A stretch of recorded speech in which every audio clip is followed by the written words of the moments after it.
పక్కన ఇరికించండి. అంటే నువ్వు వదిలేస్తే మేం పెంచాలా? మాకేం అవసరమే? ఇందాకే చెప్పాను, ఊరికే పెంచాల్సిన అవసరం ఏం లేదు. పెంచితే నాన్నమ్మగా అయినా అమ్మమ్మగా అయినా పెంచండి, లేదా ఆయాగా అయినా పెంచండి. మీ కష్టమే ఉంచుకోనులే. పొగరుబోద్దారా, ఎందుకే నీకింత అహంకారం? పిఠాపురం మంగమ్మ గారి వారసురాల్ని కదా, ఈ మాత్రం దర్పం ఉండాలి. దాన్ని పొగరు అనుకోవటం నీ కర్మ. డ్రైవర్, నువ్వు పోనీ. స్వర్ణ, నా మాట వినమ్మా. స్వర్ణ, వీడి మొహం చూసానా? వీడిని తీసుకెళ్ళమ్మా. స్వర్ణ, స్వర్ణ, స్వర్ణ, స్వర్ణ, స్వర్ణ, స్వర్ణ, అమ్మా స్వర్ణ.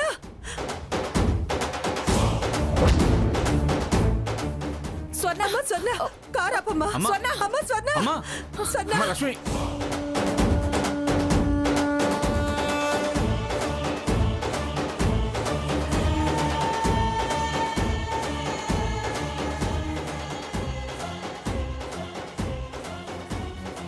స్వర్ణ, కారాపవే. సాకేత్, లక్ష్మి, అమ్మా లక్ష్మి. స్వర్ణ, అమ్మా స్వర్ణ.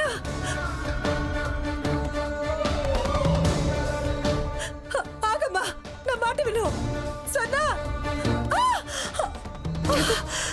అయ్యో అమ్మా. అత్తయ్య గారు, అమ్మా,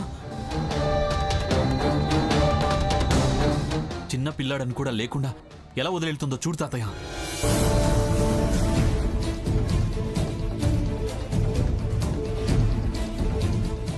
అహంకారం తలకెక్కితే అలాగే ఉంటుందిరా. వదిన గారు, ఇంత దుర్మార్గంగా ప్రవర్తిస్తుందని కల్లో కూడా అనుకోలేదు. అయ్యో, అసలేమైంది అత్తయ్య గారు? అసలు మీరంతా పోలీస్ స్టేషన్కి ఎందుకు వచ్చారు? కర్మమ్మా, అంతా మన కర్మ. మన కర్మ కాదు, దాని అహంకారం పరాకాష్ఠకు చేరింది. తాతయ్య, ఏమైంది?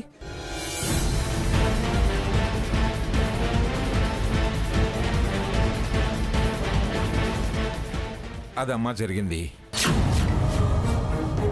అసలు ఏం జరిగిందో తెలియాలిగా. అవును తాతయ్య గారు, ఇక్కడెందుకు? పదండి వెళ్దాం, రండి. Auto, auto. ఆటో. రండి అత్తయ్య గారు.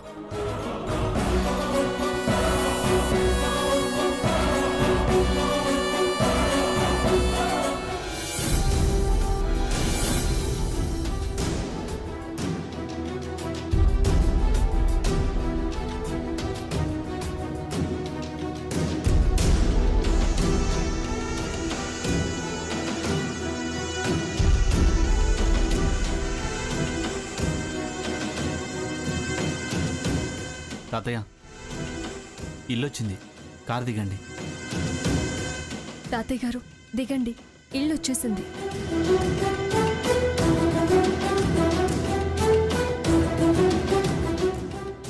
దిగండి తాతయ్య. వచ్చింది ఇల్లు కాదురా,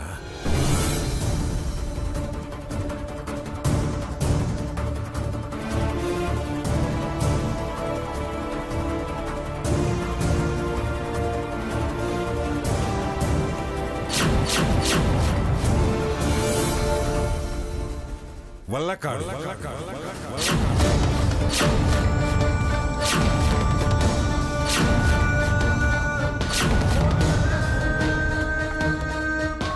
ఇది ఇల్లా? ఇల్లా? వల్లకాడురా, వల్లకాడు.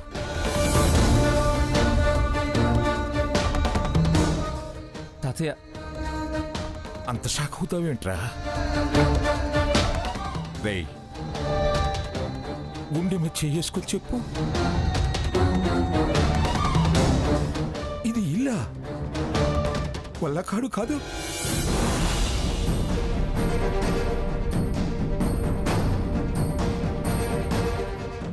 రేయ్ సాకేత్, మంగతో నా అనుబంధానికి ఎంత వయసుందో తెలుసా? అంత అనుబంధం ఈ ఇంటితోనూ ఉందిరా.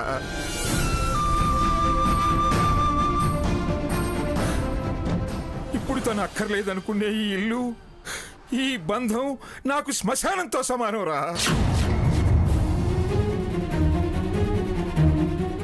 రేయ్, అందరూ మంగమ్మమ్మగుడు అంటుంటే నేను అవమానమని ఒక్కనాడు అనుకోలేదురా.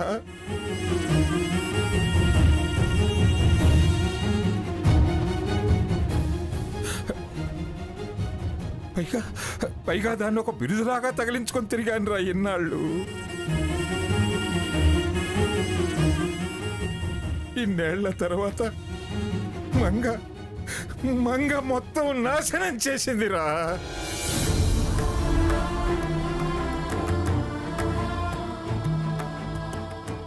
దానికి పుట్టిన బుద్ధో, ఎగదోసిన వాళ్ళ పాపమో, పేరు పరువు ఆస్తి బంధాలు అన్నీ అన్నీ అన్నీ ఊడ్చిపెట్టుకుని పోయింది. తప్పు అమ్మమ్మ గారిది కాదని మీకు తెలుసు కదా తాతయ్య గారు. అమ్మమ్మ గారు వాళ్ళ చేతుల్లో కీలుబొమ్మ అయిపోయారు. తనేం చేస్తుందో తనకే తెలియని అజ్ఞానం తనని కమ్మేసింది. అవును తాతయ్య, నాన్నమ్మది తప్పు లేదు. స్వర్ణ స్వార్థం ఫలితం ఇది. నాన్నమ్మని ఆడించింది స్వర్ణే తాతయ్య.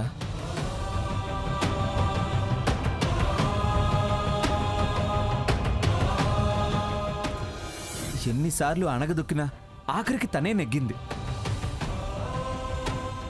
నొక్కి పెట్టిన పడకే విషం కక్కినట్టు మన కుటుంబాన్ని కాటు వేసింది తాతయ్య.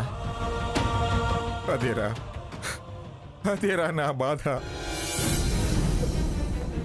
అమ్మా సీత, ఎన్ని పూజలు చేశావమ్మా, ఎన్ని మొక్కులు మొక్కావమ్మా. ఏదమ్మా వాటి ఫలితం? అధర్మమే గెలిచింది, అన్యాయమే నెగ్గింది.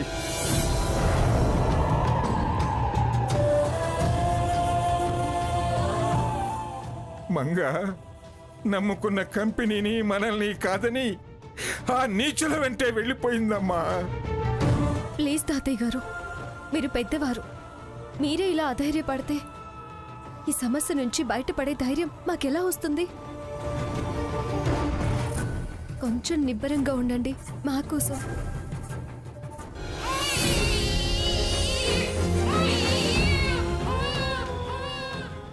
అమ్మా, వీడు ఆకలికి తాళలేకపోతున్నాడు. పాల కోసం ఏడుస్తున్నాడు. ఇలా ఇవ్వమ్మ సీత, నేను తీసుకుంటాను. వీడిని నేను చూసుకుంటాను. ముందు లోపలికి వెళ్దాం పదండి. రండి తాతయ్య గారు. రండి తాతయ్య. అయ్యో, ఏడోకు నాన్న, ఏడోకు. ఊరుకో నాన్న.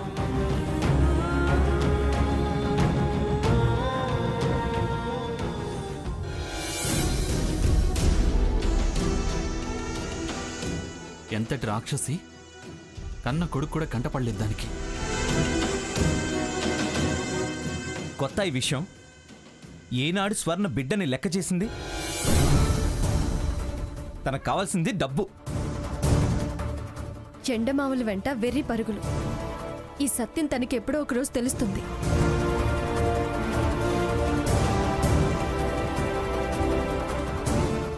స్వర్ణ సత్యం తెలుసుకునేంత వరకు మనం ఊరుకుంటే ఏమీ మిగలదమ్మా. మనం కూడా మిగలం. పోనీయండి, అంతా పోనీయండి, సర్వం పోనీయండి, పోనీయండి. తాతయ్య గారు, తాతయ్య,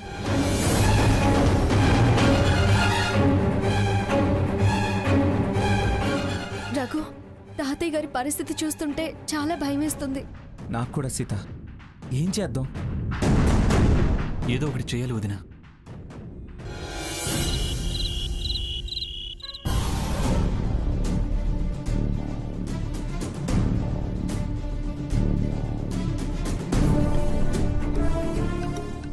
పూజ జరిగింది కానీ ఫలితం అనుకూలంగా రాలేదు. అంతా పూర్తి విరుద్ధంగా జరిగిపోయింది. అమ్మమ్మ గారు మనకి దక్కకుండా పోయారు. పాపం, తాతయ్య గారి బాధ చూడలేకపోతున్నాను రఘు. ఇప్పుడేం చేయాలో ఎలా అమ్మమ్మ గారిని తిరిగి మామూలు మనిషిని చేయాలో, దాన్ని ఎలా మార్చాలో, అహంకారం పొగరుబోతుతనం ఎప్పుడు తగ్గుతుందో, అదెప్పుడు మనల్ని అర్థం చేసుకుంటుందో. మనం అర్థమయ్యేలోపు అది తన అనుకునేవాళ్ళు దాన్ని ఎంత పతనం చేస్తారో అని చాలా భయంగా ఉంది. ఊరుకో సీత, పూజ నిర్విఘ్నంగా జరిగాక ఫలితం దక్కకుండా పోదు. ఆయన మనం పూజ చేసిన ఆ పానకాన్ని కూడా తాగించమన్నారు కదా. సీత, నువ్వెళ్ళి నాన్నమ్మకి ఇవి అందేలా చేయి. తప్పకుండా ఆ వశీకరణ చక్రబంధం నుండి నాన్నమ్మని ఆ పరమేశ్వరుడే బయటికి తీసుకొచ్చే బాధ్యత తీసుకుంటాడని ఆ స్వామి చెప్పారు కదా. ఎలా ఎలా ఈ శివరక్ష అమ్మమ్మ గారికి కట్టాలి? ఇదంతా సాధ్యమయ్యే పనిలా లేదు రఘు.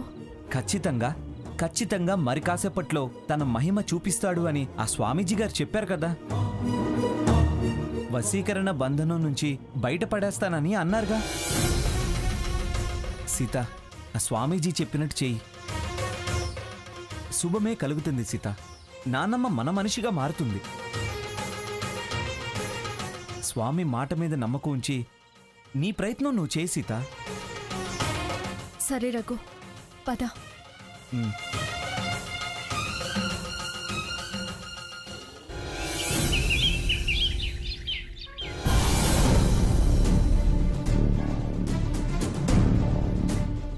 అమ్మా, కాఫీ. తెస్తున్నాను సాకేత్. బాబుకి పాలు పట్టిస్తున్నారు అత్తయ్య గారు.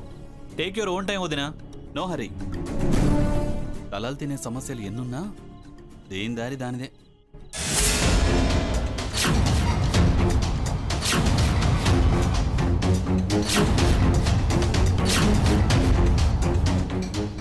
పిఠాపురం మంగతాయారు గారి అధిష్టాన పీఠాన్ని నేడు పిఠాపురం స్వర్ణలతాదేవి గారు అధిరోహించనున్నారు. మంగా ఫార్మాస్యూటికల్స్ గా 2 రాష్ట్రాల్లో గత 50 ఏళ్లుగా పేరు ప్రతిష్టలు సంపాదించుకున్న మందుల కంపెనీకి చైర్మన్ గా నేడు పిఠాపురం స్వర్ణలతాదేవి అధిష్టాన మహోత్సవం అంగరంగ వైభవోపేతంగా ఈ వేడుక హనుమాన్ గ్రౌండ్స్ లో సాయంత్రం 6 గంటల నుంచి జరగబోతోంది.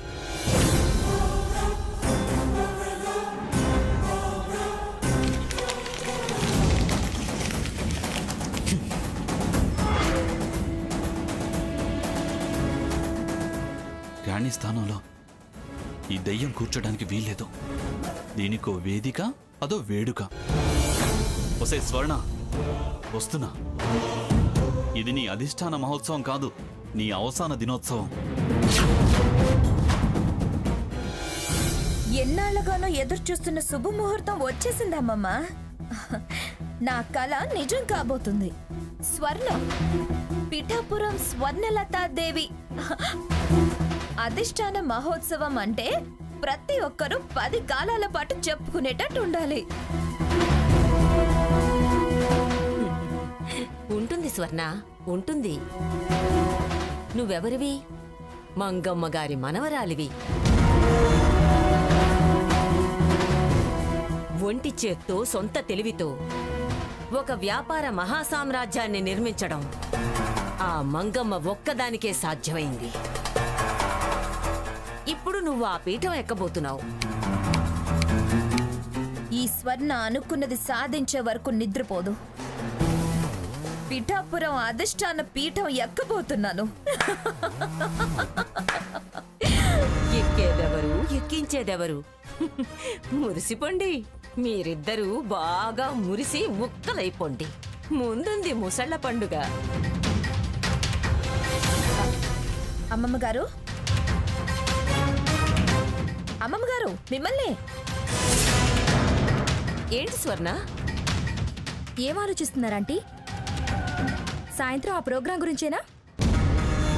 అన్ని ఏర్పాట్లు అయిపోయాయి. ఆ విషయంలో ఆలోచన ఎందుకు? నేను దాని గురించి ఆలోచించటం లేదు స్వర్ణ. ఉన్నదంతా నీకు అప్పగించి మంగ ఏం చేస్తుందా అని ఆలోచిస్తున్నాను. ఇంకేం చేస్తుంది? ఏ కాశీయో రామేశ్వరమో వెళ్ళి శేష జీవితం గడిపేస్తుంది.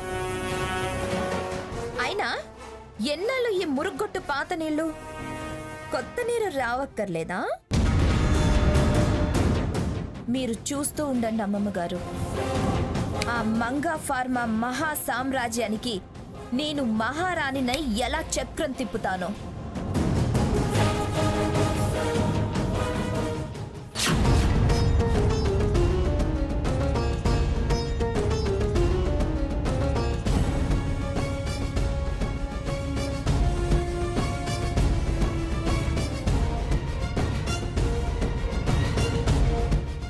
మంగమ్మను మించింది మంగమ్మ మనవరాలు అని అందరితో ఎలా పొగిడించుకుంటానో చూస్తూ ఉండండి. ఏంటే చూడాల్సింది? ఇప్పటిదాకా నువ్వు వేసిన వేషాలు, చేసిన మోసాలు చూసింది చాలదా? అధిష్టాన మహోత్సవం అని ఆర్భాటం చేస్తున్నావు. అది జరగడానికి వీల్లేదు. వద్దనడానికి నువ్వెవరు? నీ మొగుణ్ణే. పైగా ఈ విషయాన్ని ఆపడానికి అన్ని విధాల అర్హతలు ఉన్నవాణ్ణి. గ్రాని దీని మాయమాటలు నమ్మి మీ మోసంలో పడింది. ఎన్నో ఏళ్లు కష్టపడి సాధించిందంతా నీ చేతుల్లో పోయడానికి నేను సిద్ధంగా లేను.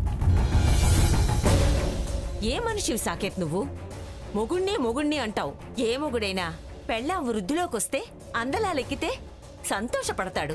నువ్వేంటయ్యా తన అభివృద్ధికి అడ్డుపడతానంటావు? అడ్డమైన గోతులు తవ్వి అడ్డదారిలో పదవిలు ఎక్కి దాన్నే అభివృద్ధి అనుకుంటుంటారు నీలాంటి వాళ్ళు. నీ వెంటపడి నీలాగే తయారవుతోంది ఈ మూర్ఖురాలు. కట్టుకున్న మొగుడు, కన్నబిడ్డ అక్కర్లేదు దీనికి. డబ్బు, పదవులు, ఆస్తులు అవే కావాలి దీనికి. అవును, నాకు అవే కావాలి. ఏం చేస్తావు? వాటి కోసమే ఇన్నాళ్ళు నేను ఇదంతా చేశానని నేను ఒప్పుకుంటే ఏం చేస్తావు? ఇంకెంత? కొన్ని గంటలు అంతా నాదే అవుతుంది. అప్పుడు నోరెత్తడానికి కూడా నీకు అధికారం ఉండదు. అందుకే మర్యాదగా నేను చెప్పినట్టు చెయ్యి. నాకున్నదంతా నువ్వు అనుభవించాలనుకుంటే నా మొగుడి హోదాలో నోరు మూసుకొని ఓ మూలన పడుండు. ఈ ఇంట్లో నీకు స్థానం ఉంటుంది. నన్ను కాదని నానా మాటలు అన్నావో తక్షణమే బయటికి పో. నువ్వెవరు పొమ్మండానికి? ఇది నా ఇల్లు.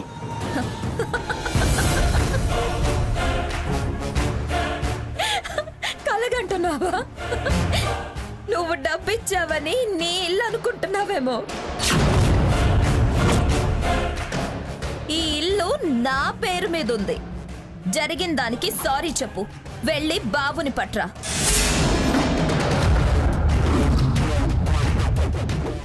మనం హాయిగా ఉందాం. ఆ సీతను దాన్ని మొగుడిని వదిలేసిరా.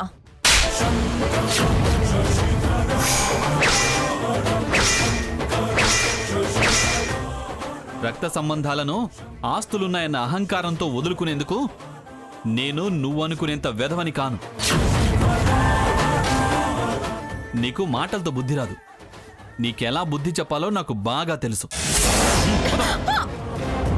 సాకేత్, ఏమిటి పని?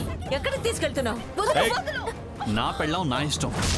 దీని కాళ్ళు చేతులు కట్టి పడేసి ఒక మూల పడేస్తే తప్ప దీని దాష్టికాలు ఆగం.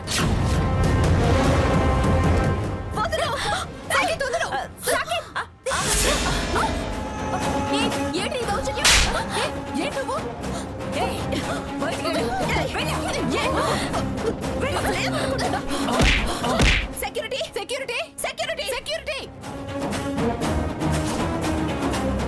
సార్ సార్ రండి సార్, బయటికి రండి సార్. రండి సార్, తీసుకెళ్ళు.